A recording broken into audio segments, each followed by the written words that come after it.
Bonjour et bienvenue, aujourd'hui un retour d'expérience. Je vais tout vous dire sur les bons et les mauvais côtés à venir pratiquer le yoga ici à Bali en Indonésie. Je m'appelle Blanche, je suis prof de yoga certifiée et je suis venue à Ubud il y a 6 mois pour faire du yoga tous les jours. On va commencer par tous les mauvais côtés. Si vous vouliez venir à Bali et faire des économies sur les cours de yoga, c'est raté, les cours ici sont un peu comme les mêmes prix qu'à Paris par exemple. À Paris, on trouve des cours entre 10 et 35 € pour des cours en groupe. Et ici, un cours de 1 heure à 1 heure et demie, c'est aussi 10 €, c'est 150 000 rupias. Personnellement, j'ai pris un pass illimité pour 1 mois et ça coûte 140 €. Donc on est vraiment sur à peu près les mêmes prix qu'en Europe.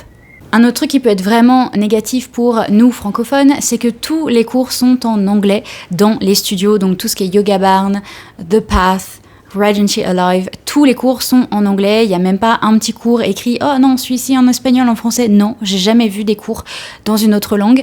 Pour faire des cours en français, il faut soit prendre un cours en particulier, donc prendre le prof en particulier, trouver des contacts, faire un groupe vous-même de français et prendre un prof à ce moment-là. Donc il faut vraiment être préparé et préparer en avance son départ, trouver son prof, trouver son groupe. Un autre mauvais côté, c'est que le niveau ici est très haut. En fait, il y a beaucoup de profs de yoga comme moi qui viennent se remettre dans leur pratique et qui ont du coup déjà une très très belle pratique de yoga. Si vous êtes grand débutant ou débutant, ça va être beaucoup plus difficile de trouver des cours à votre niveau et de trouver des profs à votre niveau. Il y a des cours qui vont s'appeler Gentle Flow, donc des flows doux, et en fait quand vous y allez, c'est extrêmement difficile. J'ai entendu beaucoup d'élèves se plaindre que les cours sur le papier ont l'air faciles, mais qu'en fait ils sont vraiment très très durs, et les profs ne lisent pas la pièce. Si quelqu'un est vraiment d'un niveau plus bas, ils ne vont pas baisser le niveau pour cette personne, ils vont faire le cours comme ils l'avaient prévu. Donc c'est extrêmement dommage parce que je pense qu'il y a beaucoup de gens qui viennent ici pour découvrir le yoga et qui sont déçus, découragés parce que c'est pas du tout à leur niveau et qui peuvent même se blesser. Donc faites très attention aux cours que vous choisissez. Demandez, même au studio quand on demande à la réception quels sont les cours faciles, ils en ont aucune idée.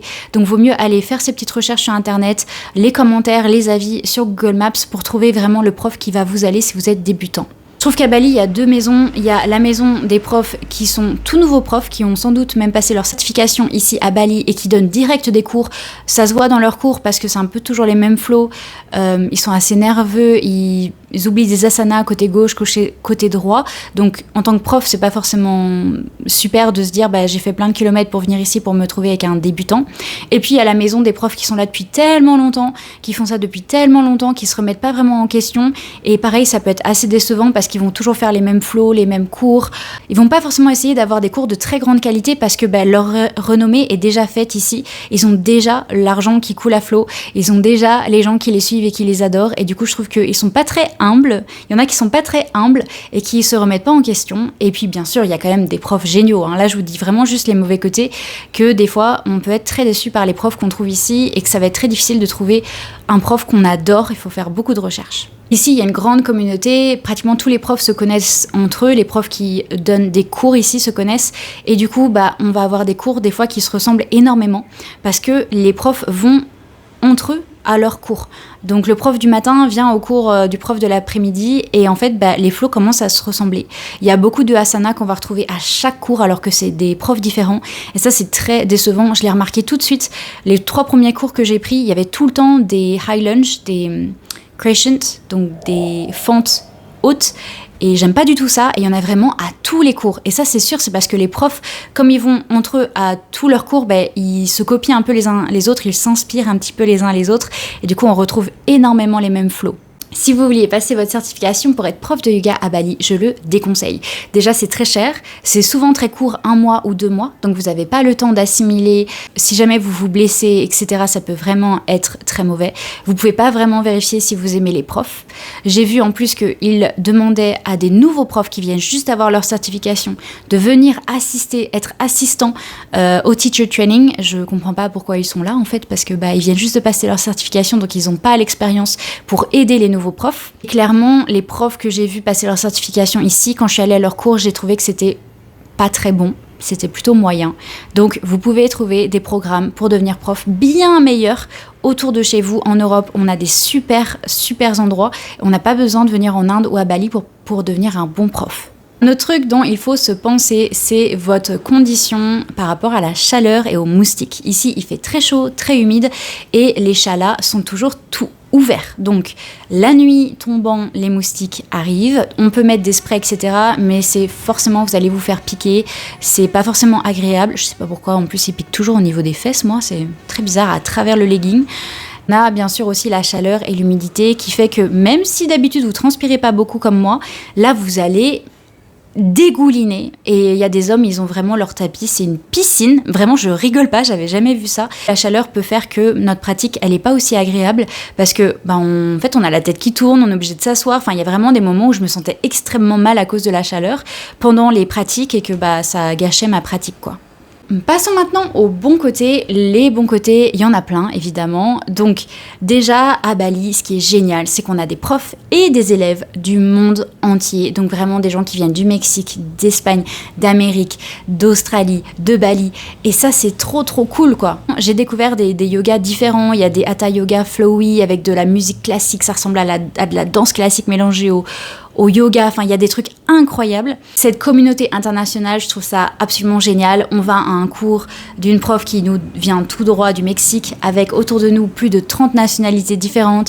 Forcément, ça donne une autre énergie. On rencontre des gens super intéressants, des vies totalement décalées par rapport à la nôtre.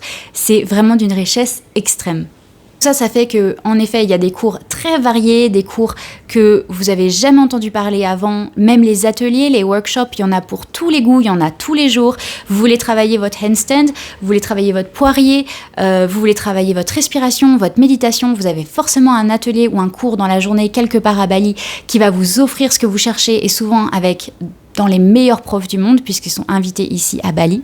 Vous allez avoir un super réseau parce que vous pouvez parler aux profs, les suivre sur Instagram et du coup rencontrer plein de gens super intéressants. Donc ça vraiment, si ce que vous cherchez c'est d'être plus proche du monde du yoga, des gens du yoga, etc., des gens qui suivent le yoga, qui pratiquent le yoga, Bali c'est vraiment un endroit génial pour faire des super rencontres. Bien sûr, il fallait que je vous parle des chalas, des studios de yoga qui sont absolument magnifiques.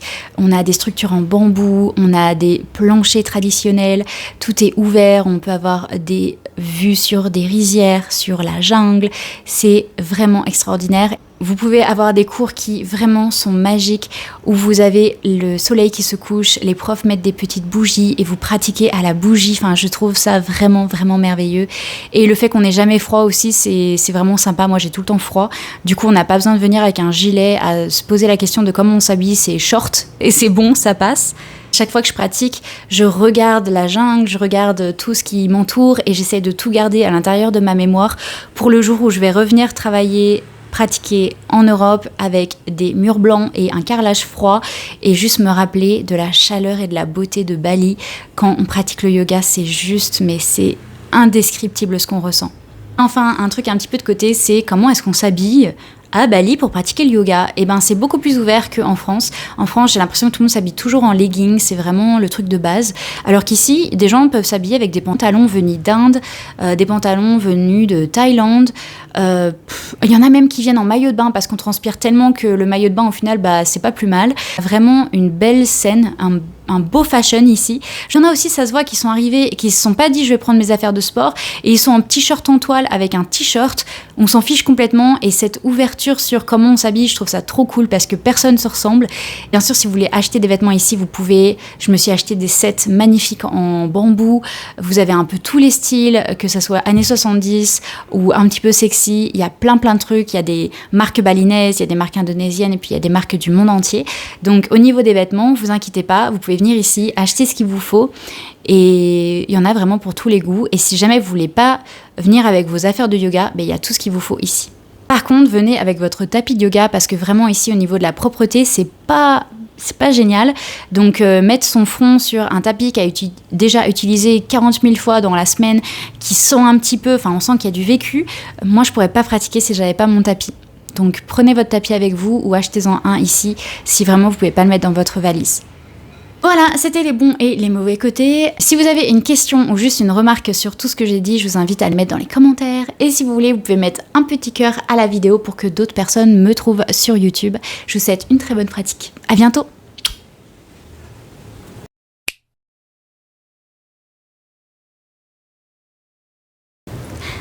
I'm so obsessed with you. Ba-da-ba-da-ba-ba-ba.